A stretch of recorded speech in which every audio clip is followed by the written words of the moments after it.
You're trying to vicariously live through the men on the show because you want to be on the forefront. That's why you started a damn YouTube channel, trying to be like Funky Deneva, somebody, DJ Richie Sky, or Empire, or whoever. You want to be seen. Hey, this is Sensibility Speaks. Welcome to my channel. Thanks for stopping by, and don't forget to like, share, and subscribe. All right, y'all, it is about that time. Let's sip some sensibility, shall we? So, when listening to this interview that Carlos King had with Peter Thomas, some pretty interesting revelations came about. His true intentions were revealed, and I'm gonna break this thing down like a fraction because I'm gonna come back with my commentary, and you're gonna see what I mean, just in terms of his misogynistic views toward women as it relates to what he deems to be great relationship shows of reality TV. But what's really key is what he said about love and marriage, his whole brand and his whole series. That's the key. Let's get into it. You have many stories, Peter Thomas. We need that autobiography. So going back to Atlanta Housewives, when you was a part of that show, you obviously had a very integral storyline into the show. And I would go on record as saying you were a part of the reason why that show became a hit. Now, anybody who used to watch Real Housewives of Atlanta from its inception back, 2008, we know that, honey, that Nene Leakes, yes, ma'am, was the queen of the girls, right? She was reigning supreme of the girls. Everybody had their own intricate parts. Everyone served a purpose, but she ran the girls. And that's why the show became a success, because of her larger-than-life persona and personality back then. But I'm going somewhere with this, and I'm going to tell you why he is really saying that. I'm talking about Carlos. It's a reason behind this, because it's self-serving, the reason why he said it. Let's continue. Because you were the only person, to me, besides Kenya, I would say besides Kenya, you were not afraid of Nene. So knowing that obviously husbands at that time were more background players, what made you stand out and go toe-to-toe with one of the queen bees of reality television? Well, I mean, we was on the show, and like she, like, again, Nene is 6 foot tall, flat footed. You know what I'm saying? When she put on heels, she tower everybody when she put on heels, and she got a reckless smile. You know what I'm saying? And a lot of people just didn't even want to be in that to tape with her because they feel like they're never going to win that scene. I couldn't wait to tape with her because she talked way too much shit. You know what I'm saying? I know Cynthia was kind of afraid of her, to be honest with you. So if we're going to be on this show, somebody got to take on Nene. I'm like, yo, I'll do it. You know what I'm saying? Or like the guys were never significant.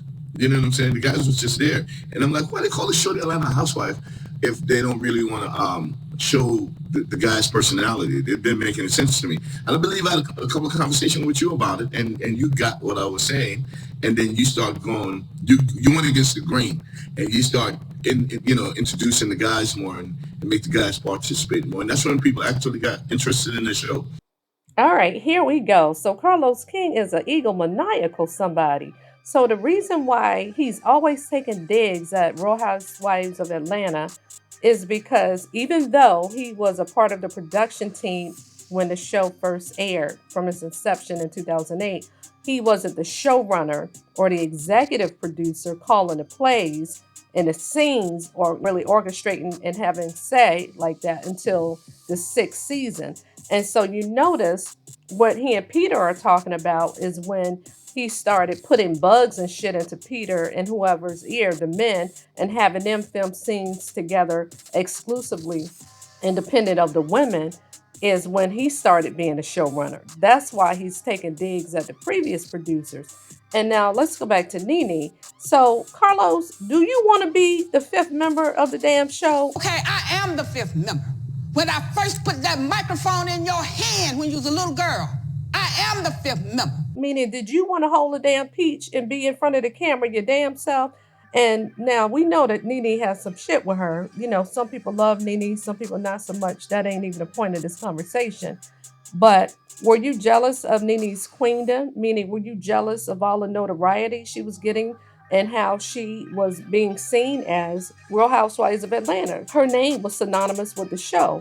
And so that makes me think about Love and Marriage Huntsville. I'm going to spin a block and I'm going to revisit this conversation here. So, yes, you wanted to be the fifth member of the damn show. You wanted to hold a peach and you were jealous of Nene. And just like you're jealous of Melody Cherie, now Rogers, being the queen of Love and Marriage Huntsville. But let's continue and let's listen.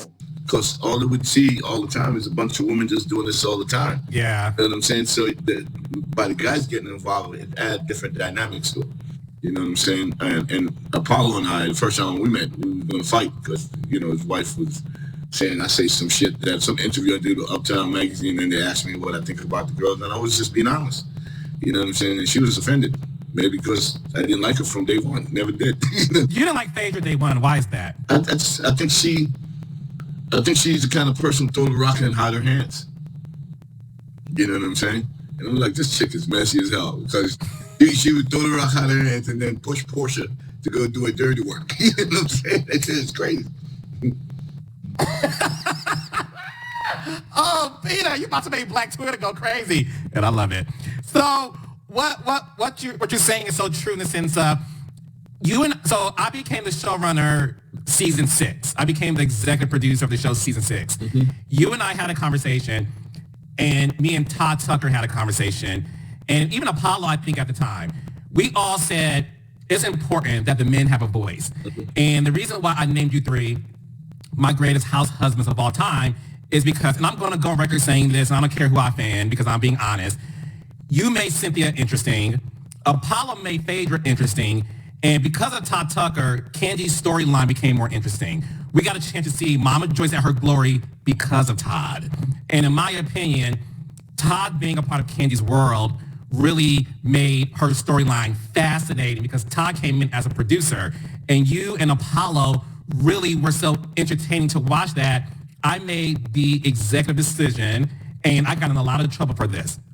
I made sure that you men taped scenes together and that we did more couples events. And because of that is the reason why I created Love and Marriage. Because I strongly believe people like to see men and women have conversations. And that started with you and I talking. See, Carlos, there you go. Boom. You let the cat out the bag. There's nothing wrong with having the dynamics of a marital relationship back during Real Housewives of Atlanta or any of those franchises or a part of that series. It was nothing wrong with that. 2 things can be true at once. But for you, you wanted the men to come to the forefront because you, my dear, wanted to live vicariously through the male characters on the show, on that reality show, because you were behind the scenes. And I think, again, I'm going to double and triple down on this. You wanted to be in front of the camera. I think you were envious of the love and admiration that the fans and the viewers were having with the ladies on the show. One in particular, Nene Leakes, because she was the queen. And let's kind of bring it to Love and Marriage Huntsville. You're jealous of Melody Cherie because she is the show. Now, you notice how he threw that in there.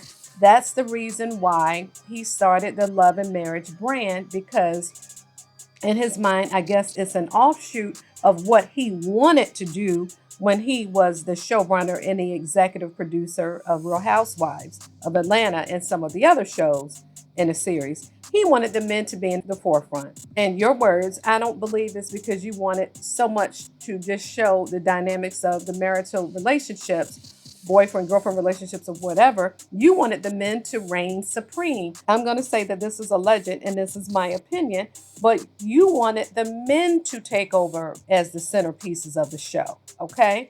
And I don't know what type of patriarchal misogyny bullshit or misogynoir when it comes to black folk. I don't know what type of issue was in your head. You didn't like those ladies being the flowers and the peaches and having all that damn attention. You wanted them damn men to have attention because, again, you wanted to live vicariously through them because you couldn't hold the peach, right? And so let's go back to Love and Marriage Huntsville. When it comes to, again, Melody Cherie, you're jealous of her stardom. You're jealous of her soaring rising star, her queendom, and you want to push Martell out to the forefront.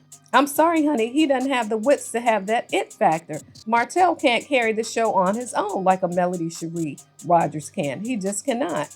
Now, them as a power couple, when they were trying to fix their marital relationship, had he gotten rid of coleslaw and all that stuff, who knows what could have happened? Even though Melody still would have been the Beyonce of the group, let's be clear about that. He would have been like, I can't even say the Bama like Jay-Z. He ain't smart enough, but he would have been her partner, her husband. He would have remained her partner and her husband. And by proxy, he would have gotten glory just off the strip of that had he straightened his act out. But we know that ain't the case. But if you think his ass is going to carry the show, you got another thing coming, brother. It ain't going to happen because you're going to lose a whole lot of viewers. You think the damn ratings going down now, as I said in other videos, is really going to tank. That ship is not going to sail. It's going to sink.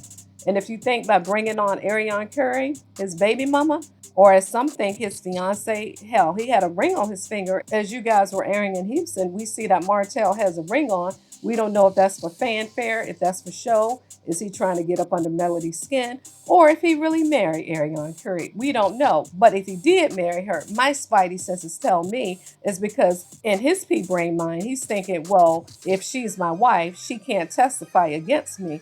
But she can testify against you because when it comes to that whole revenge pea plot that his sick, twisted ass was trying to concoct, along with his little sidekick, his little Scooby snack, his little bird brain, his little peasant coleslaw, child, this happened before you guys got married. That's if you're married, right? It happened prior to that. So the courts can still subpoena Ariana's phones, her devices, or whatever, computers or what have you, electronic equipment, wherever she may have had that video stored, just like they can do it to you, Bama. And also, I'm thinking by you marrying her, you're thinking that you can't testify against her. I don't know. But Martell, you low down as shit. You would eat your own young to save your ass. So I have no doubt in my mind that you would throw Ariane under the bus. Okay?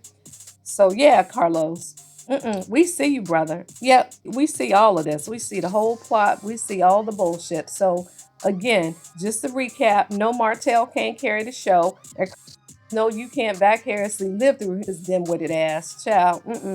And now we know that you're enamored with the Scott brothers as well, with their misogynistic asses, because again, you want the black dynamics of a relationship to show on TV, but you don't want the woman to be an equal partner. You want the man to have his proverbial foot on the woman's neck, keeping her down, keeping her stifled, her being a submissive position, not a healthy one, okay? And you don't like the fact that Melody Cherie has a voice and she used it and she got away from Martell's sick, sadistic ass. You were okay with him cheating on her and her crying and being upset and all that stuff, downtrodden in a bad place. As long as you got ratings, you were down with that, with him treating her like ish. Child, I don't even want to go down that rabbit hole.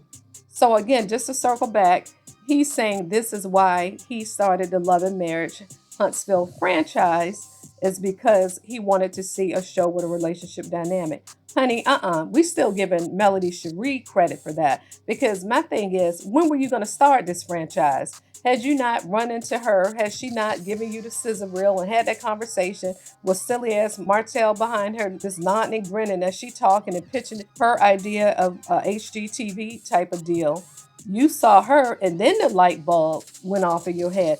Oh, I can use an ensemble cast. I can use this queen and her dumb jock ass husband to whom I have a crush on. She don't know it yet, but I'm going to try to steal her man. 2 snaps in the finger, okay? Child, you've been plotting since the beginning, Carlos. And one of the sisters in the comments is so funny. She said, you've been plotting on Martell the whole time. And I believe it. I can't remember your name because I would have said it. So yeah, I believe you've been plotting on Martell the whole damn time. From the time you saw Melody, child, you wanted her man, which is no good ass. You tried to steal her then husband, honey, by trying to make her look bad. You know what you was doing, Carlos. But no, you just started the Love and Marriage Huntsville series. Melody Cherie is the muse behind it all, honey. That's why it came to fruition. I hope she is the executive producer on those other spinoffs that you have. Because we know it's all about the coin, child, making a black woman look bad. We see you, Carlos. No, you want to keep women in their place. You don't want to see a queen thrive. Why? Because I'm thinking more camera time. Down with me, that's why. You know what I'm saying? I got some shit I want to promote too. You know what I'm saying? She didn't like that shit at all. You know what I'm saying? And see, Carlos, in my mind, that's why you were so comfortable with asking Melody on national TV, and you are her boss, and was her boss at the time during that reunion, did she have fellatio with her husband? Who in the hell asked someone, a female employee, direct report, or what have you, who would ask that? Okay? Because in the corporate world, your ass would have been walked up out of your job. I don't know if it was Queen Sheba or one of the other bloggers had mentioned that, but I wholeheartedly agree. Because I don't care if it's in the private sector, public sector, federal government, your ass would have lost your job. And I don't care if you would have said that to a male employee.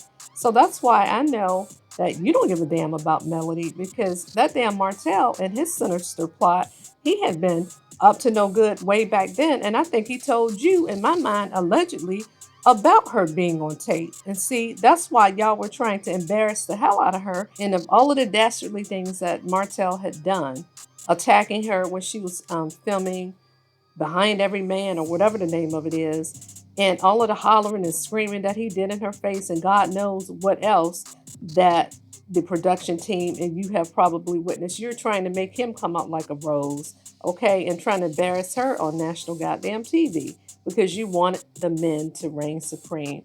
Because in your mind, you know what? And for the fifth time, you're trying to vicariously live through the men on the show because you want to be on the forefront. That's why you started a damn YouTube channel, trying to be like Funky Deneva, somebody, DJ Richie Sky, or goddamn Kempire, or whoever. You want to be seen. You don't want to be behind the camera, okay? Well, let's finish this out. I definitely think so. There's so much more dynamics when you put the husband in play. You know what I'm saying? More men and women would watch the show together. Before, it was just a lot of women watching the show, and the ratings, we could clearly see how the ratings jump when the three of us got into it. You know what I'm saying? Got into the show and you start showing the guys more, and that makes a lot of the girls upset too because they were taking camera time away from them. You know what I'm saying? That's why Nene told me to stay out of woman business. See, I wasn't even going to comment on Peter, but child, he is interviewing a man, so I got to say something. Now, you act like you made Cynthia. Now, he did say in the beginning of the interview, and I didn't play that clip, that he was the one that encouraged Cynthia to even try out for the Real Housewives of Atlanta. That's because your ass had a plot and a plan, Peter, child. You know she was going to get that coin, and you wanted some of it, and you wanted to get your ass up on TV to be seen. Okay, child, you another attention whore, Peter Thomas. Anywho, and Nene said it, you do need to stay out of women's business because that wasn't the premise of the show, being about your ass, okay? Now, as far as what Carlos said about Phaedra and Portia, so remember that whole scandal and saga that somebody told Portia that Candy supposedly wanted to DRUG Portia, and so she could have her way with her, blah, blah, blah. Anyway, so I think we all know the story about that, and it came out at the reunion that Phaedra's the one that told her that, and that whole debacle. But allegedly, the streets are saying that Carlos is the one that told Phaedra, and Phaedra told Portia, and Portia put it out there on the camera. Child, yeah, that's what the street's saying, honey. That's the rumor, allegedly. Okay, heavy on the alleged, but that's the reason why Carlos isn't on the Real Housewives of Atlanta, because of that whole debacle. But child, you notice he will not give Candy any credit either. He said Apollo Nida made Phaedra more interesting, and how Todd Tucker made Candy more interesting. Now, two things can be true at once. Yeah, the whole dynamics of the relationship. Yeah, that is the premise of the show. The Real Housewives of Atlanta, the women were the focal point, the center of. And yeah, of course, by proxy, they're going to show their relationships. Carlos, you just wanted the damn men to just completely take over and kick the damn women to the side with your quasi-misogynistic arse. Anyway, y'all tell me what y'all think. So this is Sensibility Speaks. Thanks for stopping by. And don't forget to like, share, and subscribe. Sensibilities, honey. For the longest, I was like, how am I going to address my subscribers? And I love y'all, and I appreciate all of y'all, because I got tired of saying everyone and just speaking in generality. So, honey, I am going to call you Sensibilities. All right, so y'all drop that in the comments and y'all tell me what y'all think. Bye-bye.